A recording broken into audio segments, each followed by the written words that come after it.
ঈমান ভঙ্গের অনেক কারণ আছে। রাসূল সাল্লাল্লাহু আলাইহি ওয়াসাল্লামের সুন্নাহ, রাসূল সাল্লাল্লাহু আলাইহি ওয়াসাল্লামের নীতি আদর্শকে নিয়ে ব্যঙ্গ করাটা ঈমান ভঙ্গের কারণ। জোরে আমিন বলা নিয়ে ব্যঙ্গ করেছে।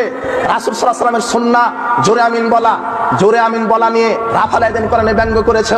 আল্লাহ সুবহানাহু ওয়া তাআলা বলছেন সূরা তাওবা 9 নম্বর সূরা 65-66 নম্বর আয়াত খুলেন। আল্লাহ সুবহানাহু ওয়া তাআলা বলছেন কুল আবিল্লাহি ওয়া আয়াতিহি ওয়া রাসূলিহি কুনতুম তাস্তাহজিউন, বলো হে পৃথিবীর মানুষ, তোমরা কি আল্লাহ এবং তার আয়াত এবং তার রাসূলের কোন বিধান নিয়ে ঠাট্টা মশকরা করছো?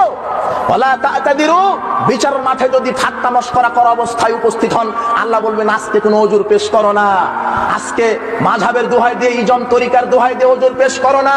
কাদ কাফারতুম বা'দা ঈমানিকুম, তোমরা ঈমান আনার পরে অটো কাফের হয়ে গেছো। রাসূলের সুন্নাহকে নিয়ে ব্যঙ্গ করলে আর মুমিন থাকা যায়? অত্র আয়াত প্রমাণ করে। জোরে আমিন। আশ্চর্য কথা, এদের আকেল জ্ঞান, এরা যে কতখানি গাঁজা খেয়ে জনগণের সামনে কথা বলে।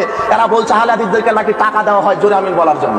রাসূল সাল্লাল্লাহু আলাইহি ওয়াসাল্লাম বলছেন ইযা আমানাল ইমাম ফামিনু, ইমাম যখন আমিন বলে তখন তোমরা আমিন বলো। ফাইন্নাহু মান ওয়াফাকা তামিনহু তামিনাল মালায়েকা গুফরা লাহু মা তাকাদ্দামা মিন যামবিহি, ইমামের আমিন, ফেরেশতার আমিন, মুক্তাদির আমিন একসাথে মিলে গেলে আল্লাহ সব পাপ ক্ষমা করে দেন।